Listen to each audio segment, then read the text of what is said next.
with a 2 like a young O'Shea with an AK. Okay, don't you tell these motherfuckers that my name is O'Shea. Everyone, it's the Nation of Podcation Daily Podcast. I'm O'Shea. Make sure you guys hit that like and subscribe button. Also, make sure you follow me on Instagram at @thereal_OBarberBrand and at Nation of Podcation on Instagram and TikTok. Friend of my channel, Terrence Gangsta Williams, the half brother of Cash Money co-founders Birdman and Slim, talks about how Birdman wanted him to delete Mystikal. Now, as we all know, back in the mid-90s, hip-hop beef was real. If you was going to talk about someone, you're going to have to answer to him when you see him in the streets. Well, in New Orleans, we know that was one of the murder capitals of the United States, and they did not have no hesitation when it came to using them triggers. Now, we're all familiar with the Mystikal Cash Money beef. Now, Mystikal was on Big Boy Records. He made some diss songs towards Cash Money and UNLV. UNLV responded with one of their most popular songs, The Drag 'Em to the River, made by Yellow Boy. And that's what made this hip-hop beef one of the most memorable, because that Drag 'Em to the River, that was one of the most infamous songs coming from the South.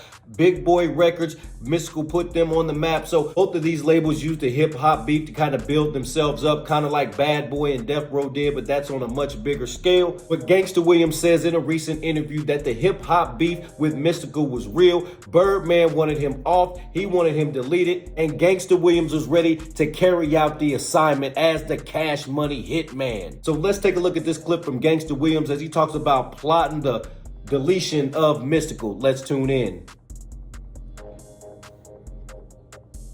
We had a meeting, and Birdman was very upset.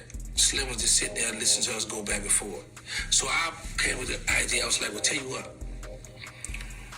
Because Bird was like, man, listen, I'm not in the streets no more, and we depend on his rap stuff, right?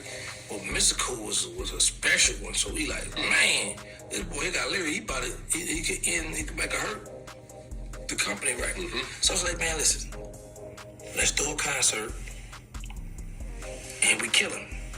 But no.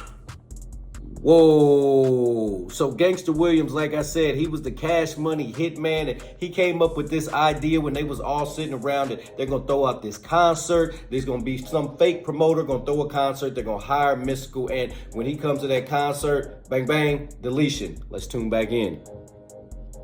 I was like, man, let's do a concert. Because, back then, like now with rappers, right? Because that's why it's be like, this is why you know a lot of stuff be fake. Because when a person do a concert, the rapper got the rider package. So they're going to talk about what hotel they want to be in, what all they want.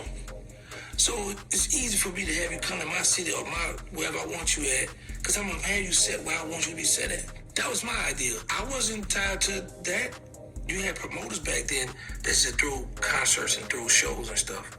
So I wasn't going to be the one that put the money up and do all that. Wasn't my business, that part. My business was the part to go take care of business.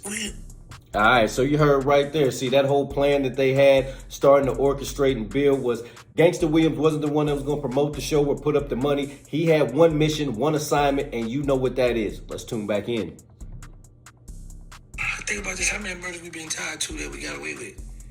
All the hot boys, we all agree with, like, okay, we got a good plan. But Slim sit back, listen to all this, we hype. I'm like, no, we're not doing that. I believe in my artists.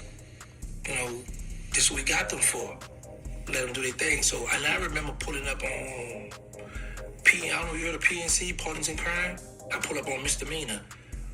He got a little podcast show now, not a little, he got a podcast. I want to say, oh, you dissing me. He got a podcast show now. And I pulled up on him, like, make sure y'all keep it in the studio, because they had hitters on their sides too. They had this guy, I think he's from California too, Big Boy, he's deceased now. And he had real steppers with him too. So I know how rap beef can spill over to the streets. Mm-hmm. And it was our job to make sure the BGs, Wayne, Juvie, Turk, all them protected. And he talk about it. The reason why I talk about it now, because I interviewed him before last year, and he speak about it in his book too, when we put it up on him, giving him a respectful warning. So. Yeah, so I told y'all, Gangsta Williams ain't no plaything. Like, this is another story of him pulling up on the rap group PNC, Partners in Crime, and hey, he ain't no plaything. Like even the dude from PNC said, he pulled up on him and gave him a warning. You know what Gangsta pulled up with? He had them things on him, ready to warn these dudes, hey, you need to keep it on wax. Don't mess with my artists like that. Let's tune back in.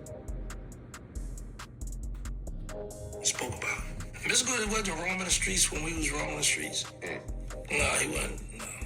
All right, so there you have it. You got Gangsta Williams talking about the plan to delete Mystikal, him, Birdman, the Hot Boys sat around, and he's talking about the original Hot Boys, not the rap group, the Hot Boys, but the street group, the Hot Boys that Gangsta Williams was a part of. Wow, that's a crazy story. Gangsta's got 1,000 crazy stories. He's been through a whole lot. He's also admitted to doing some crazy stuff, but that's all alleged. Nation, what do you think about Gangsta Williams' comments on the whole plan to delete Mystikal? What do you think about Birdman's involvement? What do you think about the hip-hop beef going on in New Orleans back in the day between Mystikal and Cash Money? Give me your thoughts and opinions. Nation, let me know your comments in the comment section down below. Make sure you guys hit that like and subscribe button on your way out.